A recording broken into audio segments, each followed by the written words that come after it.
KBG Trips. Think holidays. Think KBG Trips. For bookings and inquiries, WhatsApp 9629911889. பெண்களின் பெருமை பேசும் பிரத்யேக ஜவுளி கலெக்ஷன்கள், trending sarees, blouses, salwars, kurtis, Dress and Materials, Mayura silks and fashion. இன்னைக்கு டே 74. நிறைய வார்த்தைகள் நான் கத்திருக்கேன் அப்படின்னு தான் சொல்லணும். சின்சியரிட்டி அப்படி இல்ல, குட் வேர்ட்ஸ். சின்சியாரிட்டினா என்ன, பிரசன்ஸ் ஆஃப் மைண்ட்னா என்ன, அப்புறம் கூட்டணி தர்மம் என்றால் என்ன, இப்படி இந்த மாதிரி சில டேர்ம்ஸ் எல்லாம் நான் லேர்ன் பண்ணிருக்கேன் நினைக்கும் போது ரொம்ப பெருமையா இருக்கு. அதனால நம்ம ஒன்னா போயிடலாம். ஆரம்பமே பிங்க் கோட்டையை தும்சம் பண்ணுன்ற பிளானிங் போயிட்டு இருக்கு சார். உங்களுடைய கருத்து? சோ பேசிக்கலா பாத்தீங்கன்னா நிறைய விஷயங்கள் நம்ம பிக் பாஸ் கத்துக்கலாம். ஆமா, எதை நம்ம வாழ்க்கையில செய்யக்கூடாது, டோன்ட்ஸ் அப்படின்னா கத்துக்கலாம். பிக் பாஸ்ல வர ஆட பாக்கணும், அப்பதான் மனசு ரிலாக்ஸ் ஆகும். பிக் பாஸ்ல வர ஆடா, அந்த ப்ராடக்ட் எல்லாம் கொடுக்குறாங்கல்ல, அதுதான் நமக்கு பிரேக்கா இருக்கும். உள்ள அந்த ப்ராடக்ட் கொடுப்பாங்கல்ல, அப்பதான் யாரும் சண்டை போட்டுக்காம அமைதியா ஒரு கேம் ஆடி சிரிச்சுக்கிட்டு ஜாலியா அந்த டாஸ்க் ஆடுவாங்க. ஆனா இந்த டாஸ்க பொறுத்த வரைக்கும் என்ன ஓப்பனா கேட்டீங்கன்னா ரொம்ப வயலண்ட் உச்சகட்டமா இருந்த மாதிரி இருந்துச்சு. இல்ல ஆக்சுவலா இந்த கன்வேயர் பெல்ட் டாஸ்க் பிடிக்கல. இல்ல கன்வேயர் பெல்ட் டாஸ்க் எல்லாமே ஓகே. நிறைய விஷயங்கள் அந்த வீடியோஸ் பார்க்கும்போது, அந்த பிக்சர் பார்க்கும்போதோ நம்ம மைண்டுக்குள்ள ஒரு மாதிரி இருக்கு. நான் என்ன சொல்றேன்னா, அந்த WWF எல்லாம் பார்க்கும்போது டோன்ட் ட்ரை அட் ஹோம்னு போடுவாங்க. அதே விஷயத்த இங்கேயும் டோன்ட் ட்ரை அட் ஹோம்னு போட்டிருக்கலாமோ, அதை செய்ய மறந்துட்டாங்களோன்ற ஒரு தாட் ப்ராசஸ். ஏன்னா இதை பாக்குற சின்ன குழந்தைங்களுக்கு எல்லாம் தாட் ப்ராசஸ் இப்படி செய்யலாமோ அப்படின்னு தோணிருமோன்ற ஒரு பதட்டம் ஆயிடுச்சு இந்த 2-3 நாள். ஓவர் வயலன்ஸ் டூ மச்சா இருந்துச்சு. அண்ட் டாஸ்க் மாதிரி ஆடல. ஓகே, ரொம்ப பர்சனல் வெஞ்சன்ஸ்ல தான் இருந்த மாதிரி எனக்கு இருந்துச்சு. பட் இதுக்கு முன்னாடியும் கன்வேயர் பெல்ட் டாஸ்க் பல சீசன்ஸ்ல வந்திருக்கு. சோ அப்பெல்லாம் இந்த மாதிரி கற்கள் கொடுக்கலையோ என்னமோ தெரியல சார். ஏன்னா சீசன் 6ல வேற மாதிரி வந்திருக்கு. அதுக்கு முன்னாடி சாண்டி மாஸ்டர் சீசன் கற்கள் ரொம்ப ஸ்ட்ராங்கா ஒரு கற்கள் போகும்போது அதை தூக்கி போட்டு விளையாடிட்டு இருக்கும் போது அது ரொம்ப பிரச்சனையான ஒரு விஷயம். அதுக்கு ஒரு ஹெல்மெட் இல்ல, தலையில அடிபட வாய்ப்புகள் இருந்துச்சு. சோ இந்த மாதிரி ஒரு சேஃப்டி மெஷர்ஸே இல்லாம எப்படி இந்த டாஸ்க பிக் பாஸ் பெர்மிட் பண்ணுச்சு அப்படின்ற ஒரு பெரிய கேள்விக்குறி நம்மளுக்கு வந்துச்சு. ஓகேவா? அந்த விஷயங்கள்ல பார்க்கும்போது இந்த டாஸ்க இப்படி கொண்டு போயிருக்க கூடாதோ பிக் பாஸ் அப்படின்ற மாதிரி இருந்துச்சு. பிக் பாஸும் சேர்ந்து இந்த டாஸ்க் நடந்த அத்தனை விஷயத்தையும் உட்காந்து வாட்ச் பண்ணிட்டு தான் இருந்தாரு. அதை நினைக்கும் போது கொஞ்சம் சோகமா இருக்கு. டூ மச்சா போயிடுச்சு, beyond the limit. Okay, so இதுக்குள்ள ஒரு கேம் நான் அந்த 3 நாள் கேமையும் மொத்தமா கொண்டு வரமா? Okay sir. டே 1 எத்தனை டீம் இருந்துச்சு? 5. ராணுவுக்கு அடிபட்டு டே 2 4 டீம் இருந்துச்சு. 4. கரெக்டா? இதுல எல்லோ டீம் இருந்த ஜாக், அது ஒரு தனி டீம். ஓகே, அது அடிக்கடி நடுவில் போய் 1-2 எடுத்துட்டு வந்துரும். டே 2ல ஃபர்ஸ்ட் ஆஃப் சொல்றேன் சார், டே 1ல ஃபர்ஸ்ட் ஆஃப் சொல்றேன். ஆனா ரெட் டீமும் பிங்க் டீமும் முழுக்க ஒரு 6 பேர் சேர்ந்து ப்ளூ டீமை தாக்குனாங்க. இல்லதான் மாற்று கருத்து இருக்கா? இல்ல, டே 1ல இதான் நடந்துச்சு. நிச்சயமா இல்ல. கரெக்டா? அப்பதான் முத்துக்குமரன் ராணுவ ஒரு கூட்டணி வச்சு அப்புறம் ராணுவுக்கு அடிபட்டு ராணுவ போயிட்டாப்ல. டே 1லும் சரி. ஓகேவா? இப்ப டே 2, 3க்கு வருவோம். இந்த முயல் 2.0 அப்படின்னு ஒரு டாஸ்க் வச்சு முயல் அனுப்புவோம், மேல இருந்து தூக்கி போடுவோம், கீழே இருந்து போடுவோம், இதுல விடுவோம் அப்படின்னு பண்ணலாம் பண்ணி முயலை இறக்குறாங்க. இன்னைக்கு அதாவது நேத்து செகண்ட் ஹாஃப்ல இருந்தே முத்துக்குமரனும் ரயான் ஜாக்கும் ஒரு கூட்டணி போடுறாங்க. ப்ளூ அண்ட் எல்லோவும் ஒரு கூட்டணிக்குள்ள வராங்க. இந்த கூட்டணி ஒப்பந்தம் எவ்வளவு ஒரு கேவலமான கூட்டணி ஒப்பந்தம்னா, இந்த பக்கம் முத்துக்குமரன் ஜாக்க பத்தி பேசிட்டு இருக்காரு, உங்களோட வேலை செய்யறாரு, ஒரு டீம் போடுறாரு, அந்த எஃபர்ட் நடக்குது, கேம் நடக்குது. பட் நைட்டு நம்ம அந்த டீம்ல போய் பேசலாமான்னு ஒரு டிஸ்கஷனும் நடக்குது. அதான் நம்ம ரிவ்யூல முடிச்சோம். ஆமா, அதே மாதிரி அந்த சைட்ல ரயன் ஜெஃப்ரி டீமோட சேரலாமா அப்படின்ற ஒரு பேச்சுவார்த்தை நடக்கும் போது ஜாக்லைன் வேலை இல்ல, வேணாம், நம்ம இப்படி போயிடலாம் அப்படின்னு. சோ இதுல நியாயமா இருந்தாங்க, கூட்டணி தர்மமா இருந்தாங்கன்னா நம்ம ஜாக்லின் தான் சொல்ல முடியும். அவங்கதான் தர்மமா இருந்தாங்கன்னு சொல்றீங்களா அந்த ஆமா. கூட்டணிக்கு? ஜஸ்டிஸ் அதாவது செகண்ட் தாட்டே வராம நேர்கோடா இருந்தவங்க வந்து ஜாக்லின் மட்டும்தான். ஆமா ஆமா அது தப்புன்னு சொன்னவங்க. ஆனா மத்த 2 பேரும் அந்த ஸ்ட்ராட்டஜின்னு நினைச்சாங்க. ரஞ்சித் சாரை நான் அவாய்ட் பண்ணிடுறேன். ரஞ்சித் சார் வந்து ஒரு சின்சியாரிட்டின் சிகரம். பரலோகத்திற்கு எங்கள் பிதாவே உங்களை நாமம் வச்சிக்கப்படுவதாக அப்படின்னு. ஓகேவா? சோ தெரியல, அது அவரை நான் தனியா வைக்கிறேன். அவருக்கு நீ கோவம்லாம் வந்துருச்சு, பரவாயில்ல, நல்லா இருந்துச்சு. வரேன் நான் வந்து நான் அந்த கண்டென்ட்டுக்கு வரேன். ஓகேவா? சோ இந்த முயல் 2.0 வந்தோடனே இனி அந்த அன்ஷிதா, பவித்ரா, ஜனனி, ஜெஃப்ரி காம்போ. ஜெஃப்ரியை லாக் பண்ணிடுறாங்க இந்த 6 பேர் சேர்ந்து. ப்ளூவும் ரெட்டும் சேர்ந்து இப்ப பிங்க காலி சாரி ப்ளூவும் எல்லோவும் சேர்ந்து பிங்க காலி பண்றதா பிளான். ஓகேவா? அன்ஷிதா அவர்கள் கேம்ல கான்சென்ட்ரேட் பண்ணாம நிறைய வார்த்தைகளை இன்னைக்கு பயன்படுத்துறாங்க. நடிப்பு நிறைய பீப் வேர்ட்ஸ் கூட நடுவுல வந்து போயிருக்கு. நிறைய விஷயங்கள் இருந்துச்சு. ஜெஃப்ரி ஸ்மாக் எல்லாம் போட்டிருக்காராம் இன்னைக்கு 24/7ல. ஓகே, இப்ப அன்ஷிதாவுக்கு ஒரு குரூப் வந்து சோசியல் மீடியால ரொம்ப சப்போர்ட் பண்ணுது. நான் பார்த்தேன் ட்விட்டர்ல போடும்போது அன்ஷிதா பத்தி ஏதாவது போட்டா உடனே அடிக்க வர்ற அளவுக்கு ஒரே சப்போர்ட்டுக்கு வராங்க. ஓகே, நம்மளுக்கு தெரிஞ்சவங்களா இருக்காங்க அப்படின்னு வச்சுக்கோங்க, நம்மள மதிக்கிறவங்களும் இருக்காங்க. அவங்களுக்கு இந்த வாட்டி நம்மளுக்கும் அவங்களுக்கு அந்த வியூ ஒத்து போகலையோ என்னவோ அன்ஷிதாவை அவங்க நம்புறாங்க. அதை நம்ம தவறுன்னு சொல்ல முடியாது. அது அவங்களுடைய வியூ பாயிண்ட், இது என்னோட வியூ பாயிண்ட். ஓகேவா? சோ பேசிக்கலா அன்ஷிதா அவர்கள் என்ன செஞ்சாங்க அப்படின்னா, இந்த கேம்ல ஆரம்பத்துல இருந்தே அவங்களுக்கு ஜாக்லின் மேலேயும் முத்துக்குமரன் மேலேயும் ஒரு வன்மம் இருந்துகிட்டு இருக்கு. இதுலதான் மாற்று கருத்து இருக்கா உங்களுக்கு? டாஸ்க் மாறும், பேஸ் மாறும், கிழமை மாறும், வீக்கெண்ட் எபிசோடு மாறும், ஆனா இந்த வன்மம் அவங்களுக்கு மாறவே இல்லை. எஸ், எத்தனை சாரிக்கு அப்புறமாகவும் அது வந்து மாறல. ஒரு வீக்லி டாஸ்க்ல ஏதாவது நடந்து சாரி கேட்டுறாங்க. இது அன்ஷிதாக்கு மட்டுமான்னு பார்த்தா கிடையாது, விஷாலுக்கும் அதான். விஷால் நாமினேட் பண்ண போனாலும் Muthukumaran Soundarya Jacqueline, Muthukumaran Jacqueline, Muthukumaran Jacqueline இருக்க. இதை நீங்க கனெக்ட் பண்ணி பாருங்க. இப்ப உங்களுக்கு புரிஞ்சிடும் விஷுக்கும் அன்ஷுக்கும் என்ன பிரச்சனை அப்படின்ட்டு. ஓகேவா? அது வந்து ஒரு நட்புக்கு மரியாதை அப்படின்னு வச்சுக்க, அதை ஓரமா வச்சு வேடிக்கை பார்ப்போம்.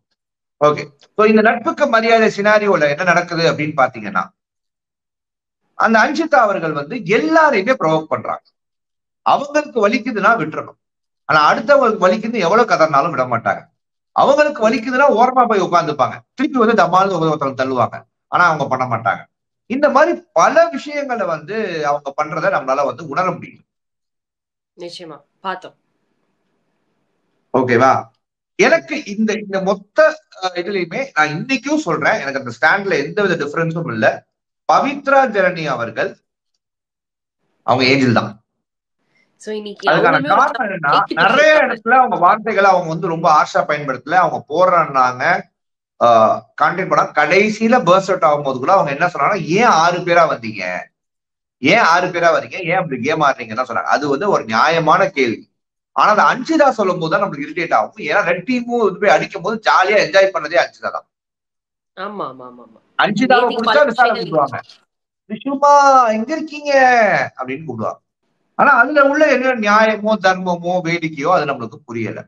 அவங்க செய்யும் போது அது சரி, ஆப்போசிட்ல செஞ்சா அது தப்புன்றாங்க. ஆனா இது நடிப்பு இல்ல மக்களே, ஏன்னா உலக பங்கா நடிப்பு. நிறைய விஷயங்கள் இது மாதிரி நடக்குது. அண்ட் ஜாக் ஜெஃப்ரியை பிடிச்சிக்கிறாங்க, பவித்ரா ரஞ்சித்தை பிடிச்சாங்க, மாதிரி நிறைய பேரை பிடிச்சி உருள்றாங்க. இந்த டாஸ்க ஒரே வரியில சொல்லணும்னா கும்பலா உருள்றது ஒவ்வொருத்தங்க மேல.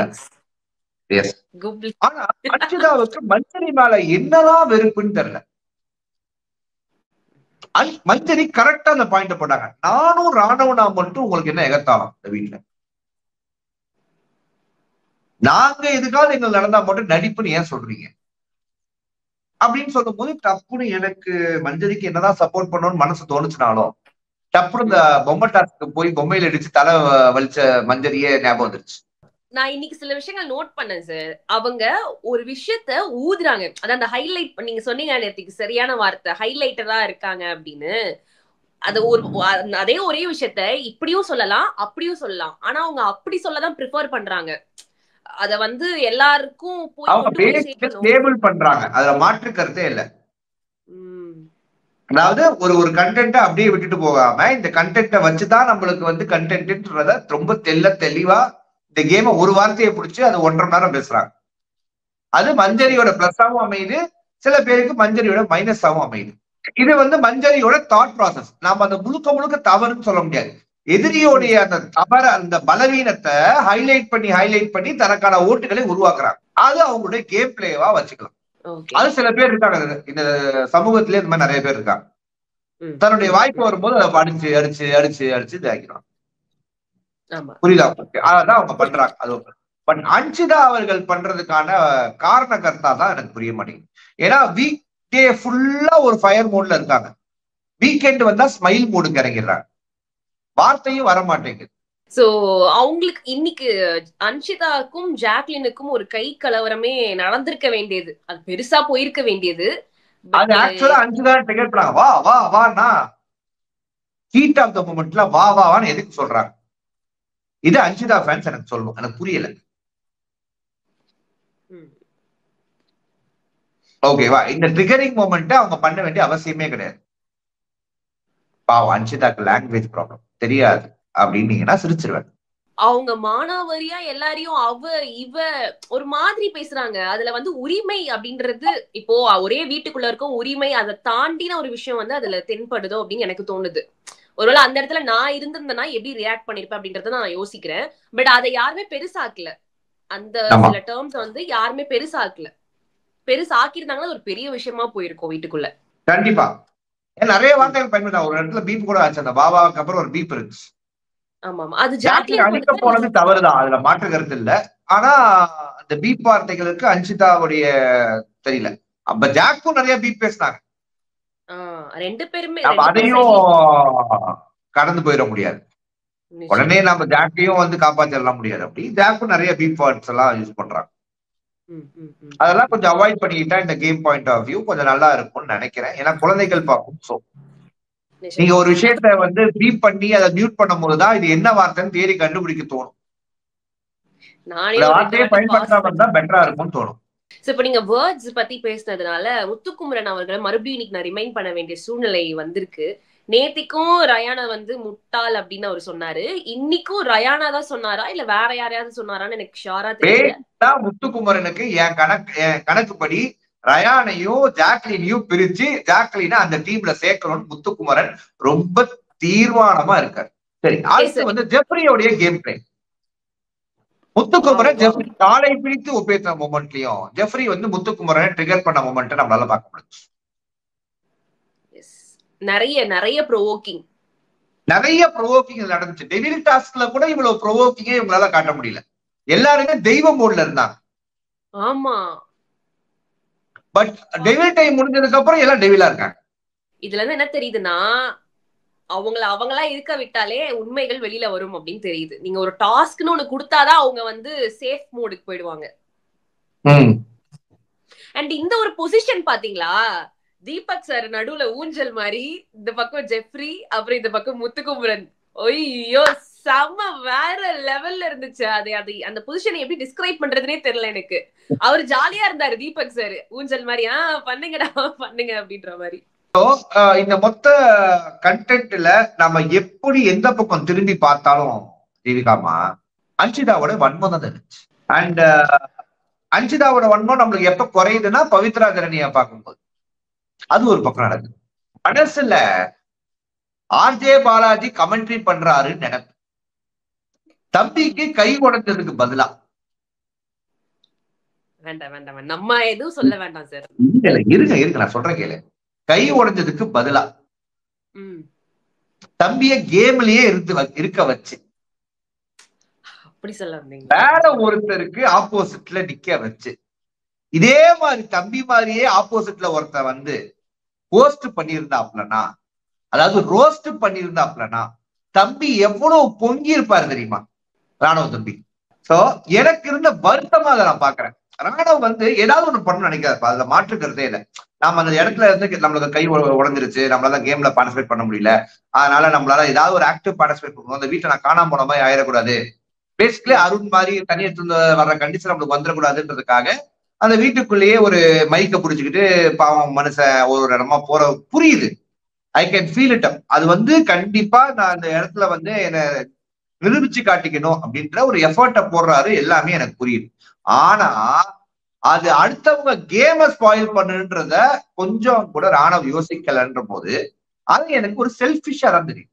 கேப்டன் போய் ஏன்னா மற்றவங்களுக்கு அதை ரசிக்கிறாங்கன்னா அது ஓகே, மத்தவங்களுக்கு அது பிடிக்கல அப்படின்னும் போது அதை சொல்ற போது அதை எடுத்துக்கிறது நல்லதுன்னு நினைக்கிறேன். முத்துக்குமரன் வந்து எப்படி ஜாக்லின் நம்ம குழுல இழுத்துக்கலாம் அப்படின்னு அவர் நினைக்கிறாரு அப்படின்னு நீங்க சொல்றீங்களோ, அதே மாதிரி இந்த வாரம் ஃபுல்லா சௌந்தர்யா நம்ம ஒரு தனி கேம் விளையாடணும், ஒரு புதுசா ஒண்ணு நம்ம பண்ணணும், ஃப்ரெண்ட்ஷிப்பே இருக்கக்கூடாது அப்படின்னு சொல்லிட்டு ஜாக்லினுக்கு அகேன்ஸ்டாவே நிறைய இடத்துல வந்து போய் நிக்கிறாங்க. அவங்களே சொல்றாங்க நம்மள குழியில வச்சு புதைக்க பாக்குறான்னு சொன்னாங்கல்ல சௌந்தர்யா, ஜாக்லின் பண்றாங்கன்ட்டு. அத சௌந்தர்யா இப்ப ஜாக்லினுக்கு பண்ணிட்டு இருக்காங்க. ஜாக்லின் டீம் வின்னு அப்படின்னு பிக் பாஸ் அனௌன்ஸ் பண்ண உடனே சௌந்தர்யா அவங்களுடைய ஃபேஸ் ரியாக்ஷன் பாக்கணுமே, பயங்கரம். அதுல ஒரு மாதிரியான நெகட்டிவ் ஷேடு தெரிஞ்சது. அதே மாதிரி லாஸ்டா எல்லாரும் கீழே உட்காந்து பேசுறாங்கல்ல, சௌந்தர்யா, ரயானு, ஜாக்லின். அப்போ வந்து ரயானுக்கும் ஜாக்லினுக்கும் முட்டிக்கிச்சு. ஆஃப்டர் முத்துக்குமரனுடைய ஸ்பீச்சுக்கு அப்புறம் அவங்க 2 பேருக்கும் முட்டிக்கிச்சு. சௌந்தர்யாவும் ஒத்து ஊதுறாங்க ரயானுக்கு, ஆமா அப்படிதான் சொன்னா அப்படின்னு. சோ அதுல இருந்து என்ன தெரியுதுன்னா, ரயானும் ஜாக்லினும் க்ளோஸா இருக்காங்க, அவங்கள வந்து நம்ம வந்து பிரேக் பண்ணணும் அப்படின்னு சௌந்தர்யா நினைக்கிறாங்க. ஒரு பக்கம் முத்து, நடுவுல ரயானும் ஜாக்லின். கோவா கேங் என்ன மாதிரி இருந்துச்சு, ஒரே வாரம் முடிச்சு விட்டீங்களே. அனைத்து மக்களும் இது ஒரு முக்கோண காதல் கதை நினைச்சிட்டு இருக்கும்போது நோ, இது சதுரங்க வேட்டை அப்படின்னு 4 பேரா பிளான் பண்ணிருக்காங்க. இப்போ கேப்டனுக்கு வருவோம்.